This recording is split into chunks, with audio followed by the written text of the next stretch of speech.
Heute möchte ich mit euch über einen der größten und vielleicht sogar schlimmsten Hautpflegefehler ever sprechen.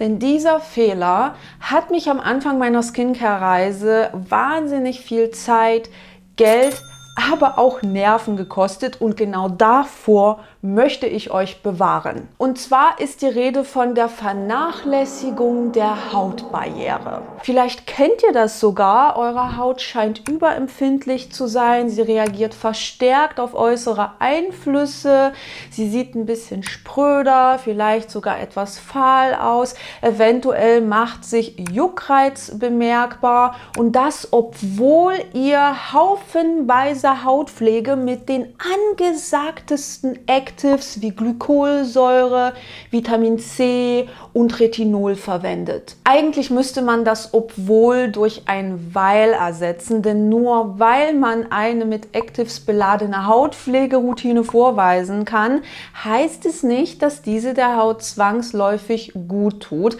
Und genau da kommt die Hautbarriere ins Spiel, denn die Barriereschutzfunktion unserer Haut ist einer der wichtigsten Schutzmechanismen, weil die Hautbarriere eben dafür sorgt, dass potenziell reizende bzw. allergieauslösende Substanzen nicht so schnell in die Haut eindringen können und dadurch beispielsweise für Entzündungen oder aber auch allergische Reaktionen sorgen können.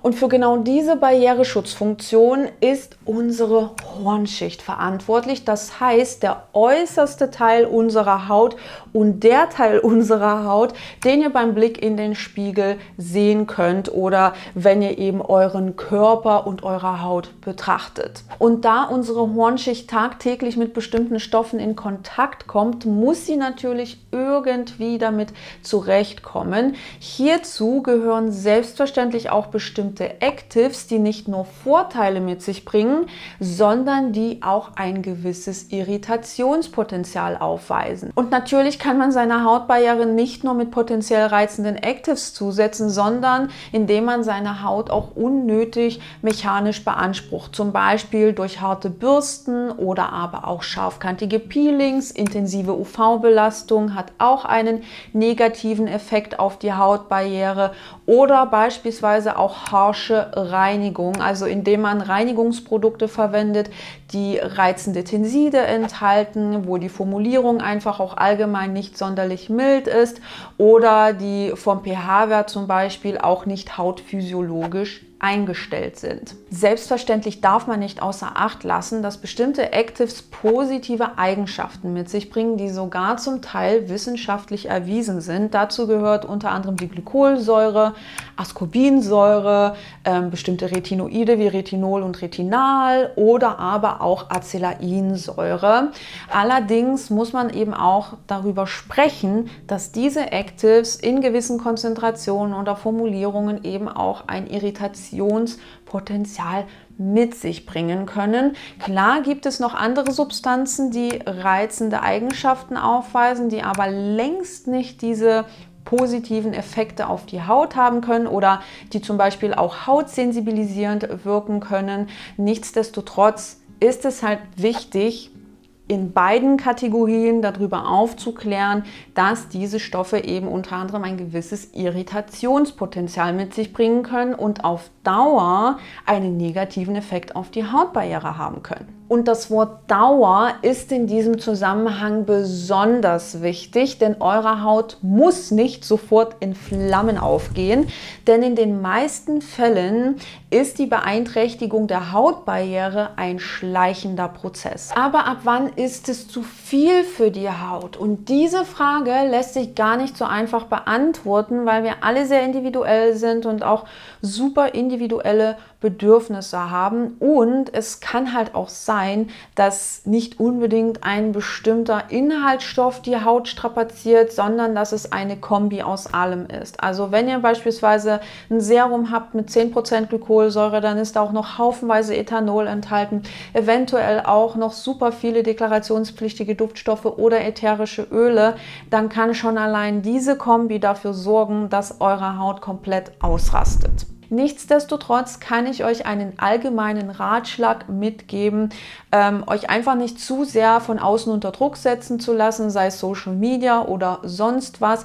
Das heißt, ihr müsst auch nicht jeden gehypten Inhaltsstoff ausprobieren oder jedes gehypte Produkt ausprobieren, bis euch die Haut vom Gesicht fällt. Also wenn ihr mit einem bestimmten Produkt nicht zurechtkommt, dann ist es so, denn es ist eure Haut und nicht die Haut der anderen. Und ihr solltet auch wirklich immer versuchen, bei euch selbst zu bleiben.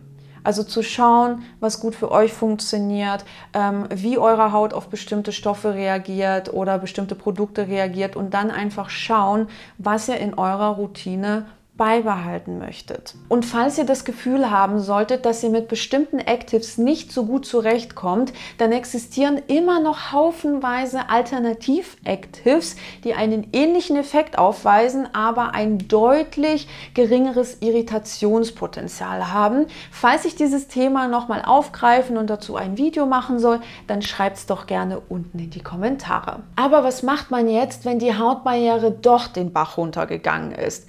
Wenig, aber dennoch genug. Streicht möglichst alles aus eurer Routine, das die Haut unnötig strapazieren könnte, wie zum Beispiel Peelings, egal ob mechanische oder chemische Peelings. Dann ist natürlich auch das extreme Rubbeln über die Haut tabu, denn das kann sich auch negativ auf die Hautbarriere auswirken. Und auch die Wassertemperatur spielt eine Rolle. Zu kaltes oder zu heißes Wasser kann auch einen negativen Effekt auf die Hautbarriere haben. Die Wassertemperatur sollte im besten Fall 36 bis 40 Grad betragen. Nachdem ihr vorerst einige Sachen aus eurer Routine rausgeworfen habt, ersetzt sie durch Produkte, die die Hautbarriere unterstützen und die reizlindernd sind. Hier existieren auch einige Inhaltsstoffe, nach denen ihr Ausschau halten könnt. Dazu gehört unter anderem Niacinamid, welches bereits ab 2% barrierestärkend wirken kann, aber auch Panthenol. Auch hier macht eine Konzentration von mindestens 2% Sinn, oder eben beispielsweise Ceramide, die auch die Hautbarriere fördern können.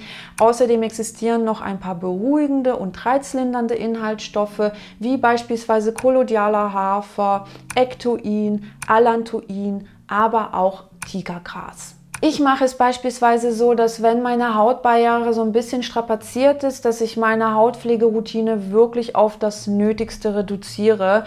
Das heißt, ich benutze frühs meistens mein Gesichtswasser, welches 4% Niacinamid enthält, 2% Ectoin und 2% Panthenol, was einfach meiner Haut so ein bisschen Feuchtigkeit zuführt, ohne zu viel zu sein. Und direkt darüber trage ich dann eine Sonnencreme auf, von der ich weiß, dass ich sie wunderbar vertrage. Und abends handhabe ich es dann ähnlich minimalistisch. Das heißt, ich verwende einen sanften Reiniger, der keine deklarationspflichtigen Duftstoffe, keine harschen Tenside oder ätherischen Öle enthält. Da greife ich auch in den meisten Fällen auf mein Reinigungsgelee zurück oder irgendein Reinigungsöl. Ich würde euch auch definitiv den Tipp mitgeben, falls ihr parfümierte Produkte verwendet, dass ihr die auch vorerst aus eurer Routine streicht. Denn ätherische Öle, aber auch Duftstoffe können natürlich nicht nur zu allergischen Reaktionen führen, sondern unter Umständen auch die Haut reizen. Und wenn die Hautbarriere geschädigt ist, dann sollte man versuchen, sie nicht noch unnötig zu strapazieren. Nach dem Reiniger verwende ich dann wieder mein Gesichtswasser und trage darüber einen Moisturizer auf, der barrierestärkende und oder beruhigende Inhaltsstoffe enthält. Und da habe ich 4 Produktbeispiele parat, die ich sehr, sehr gerne mag. Ich würde einfach mal mit dem Drogerieprodukt anfangen, und zwar ist das die Balea Med Ultra Sensitive Barriereschutzcreme. Das ist meiner Meinung nach eine der besten Cremes in der Drogerie ever. Ich benutze sie sehr, sehr regelmäßig. Ich vertrage sie wunderbar. Hier ist beruhigender Hafer enthalten, 5% Panthenol und eben auch noch barrierestärkende Ceramide, und die ist einfach auch super angenehm. Sie ist nicht zu schwer auf der Haut und ich denke, dass sogar Menschen mit öliger Haut diese Creme mögen werden. Ein ähnliches Produkt ist diese Lotion von Pacifica, denn die enthält auch einige barrierestärkende Inhaltsstoffe und erzeugt ein eher semi-mattes Finish. Das heißt, sie fühlt sich auch nicht zu schwer an, nicht zu ölig und auch nicht zu reichhaltig.